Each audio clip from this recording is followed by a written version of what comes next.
Firstly, I wanted to make a video today just to express how proud, how excited, how inspired I was by seeing the footage of the No Kings protests across the US. 2,000 sites across the country, more than 2,000 sites across the country with millions of people attending. 100,000 people in Philadelphia, 200,000 people in New York, all the way across the country. The dots across the country that indicate where these protests took place basically cover the whole map.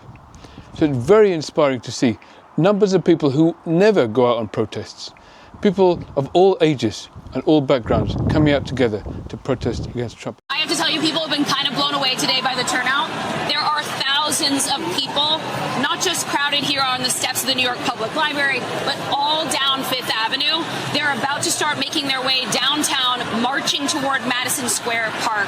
And these are people of all backgrounds. I have spoken to veterans who served our military for decades who are outraged. I have spoken to people who say they've never shown up to a protest before, but they're disgusted by the imagery that they've seen coming out of Los Angeles, the aggressive immigration enforcement they've seen across the country, families that have been torn apart. This is really a broad coalition of people, from immigrant activists and organizers who've been doing this work for a long time to people who are very much brand new to this. A lot of people showed up in a lot of places to register how unhappy they are with you. And yet, in sharp contrast to this ridiculous farcical military parade that Trump conducted, they expected an audience of about 200,000. And by reports from even conservative outlets like Newsmax, it turns out that they had less than 10,000 people attend. And so much footage of blank spaces, empty whole areas where they expected people to be sort of squashed in. There's nobody there. And I'll show you this other angle right here. I just want to give you different perspectives. You'll see right here, again, nobody's, very few people, massive open spaces right here. Out of all the voices that spoke up, the one that was most inspiring to me, the one that spoke most strongly to me, was that of the actor Mark Ruffalo. So why does this matter? Why are people out here getting soaked in the rain to send a message? Because we see our democracy is in real trouble. We see a president who has made himself a king and dictator. And we don't see an opposition that's powerful enough to stand up against the trampling of our rights and the trampling of the Constitution that's happening every single day with executive orders, with the refusal to obey court orders, kidnapping of immigrants, people who are here legally, people who their children are being taken from them. We're disgusted and we're scared. And we know that the only way to fight this now is for the people, is to come together. And he's exactly right. We are scared. People are scared for the future based on what's happening now, and they don't feel there is leadership, because the truth is that what we are not hearing about is the importance not just of changing the president, not just of changing the personnel, but the importance of changing the system itself. This can't be another series of elections going forward. It can't be another regular midterm. It can't be a regular presidential election that follows, if it does follow, given Trump's behavior and autocratic instincts. But what can't be allowed is just a regular business as usual election where the Democrats try to offer some retail politics offers to the public and win on that basis. Something more root and branch is required, a fundamental change to the system itself, because Trump isn't alone here. This didn't come about just because of Trump. It came about because of what led to Trump, what's underneath him, all the layers and layers of MAGA beneath him. And that all needs to be uprooted, and that requires something much more deep than just changing candidates. So yes, we're scared. We're not just scared about what's happening right now. We're scared about what's happening from now into the future. And that was very well articulated. And then he went on to say this. The blessing of these kinds of moments for any group of people is that it opens your eyes. It forces you out of your comfort zone. It makes you appreciate the things that we have, that we cherish, that we love. And those things are each other. And there I think he puts his finger exactly on the right spot, which is that the change that is needed is one that involves all of us doing this work together. And that is my plea. My plea is that this demonstration, this show of solidarity, this show of engagement, this show of force from millions of people across the US needs to be the beginning and not the end.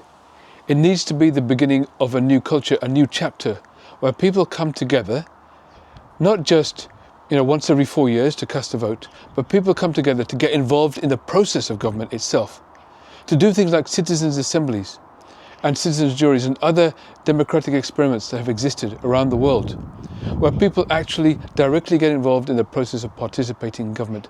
Those of you who are regular viewers of my videos know that this is something I talk about a lot. I truly believe that the problem here is not just Donald Trump and MAGA. It's not just the Republican Party. The problem here is the system of government we have. Representative democracy has many benefits, but on its own, it will automatically always lead to oligarchy. That's actually what the Greeks who invented it predicted. And that oligarchy will eventually always lead to autocracy. It's well documented thousands of years ago. The only way we change that trajectory is by deepening the roots of democracy. So it's not just a few hundred people making decisions anymore, it's all of us making decisions. And yes, people won't like it all the time. People will feel, oh God, I've got so many things, I'm busy with so many things in my life. There's so much going on in reality TV and all these other things that plug me in and zombify me. Why should I get involved with this? So the truth is, if we don't, then this is where it leads. We need to mount a campaign. We need to capture some leaders who are going to speak to this too. They can speak to people's difficulties, they can speak to the destruction of democracy, they can speak to the economic collapse we're experiencing and going to experience more of, but we also need them to speak about what's happening right now in terms of needing to renew our democracy, deepen its roots, and bring us into a new paradigm, a new era. Because the answers to all of the issues that are facing us right now exist within us. And it's only when we trust ourselves to make that change, but it's only when we trust ourselves to be the ones who hold the power going forward, that we will be able to create a deep, lasting and permanent change. So we are truly governed by we, the people. I hope you enjoyed the video. I hope that you might consider liking and also commenting in the video. We're creating a beautiful community here of people who are supporting each other through this deeply traumatic time in world history, commenting on each other's comments and giving supportive responses to each other when we're sharing the difficulties that we're going through. So it's a lovely, supportive community we've got here, and I hope you can join us too by liking, making comments and subscribing to the channel as well.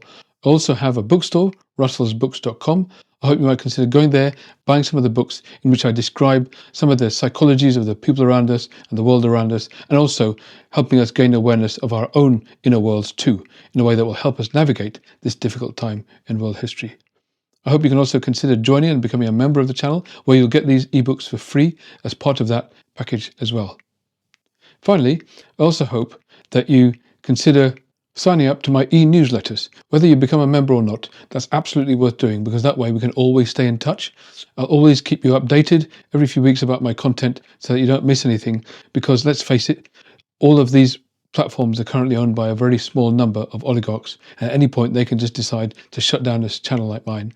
So if we stay in touch via this e-newsletter, you'll always be able to link up to whatever I'm doing and whatever content I'm producing. The link is in the description, as well as the description of the channel. Fill up the form and we'll be able to stay in touch long term that way too. I hope you can stay connected. You can become and stay a part of this community so that we can all work to create a better tomorrow together. Thank you.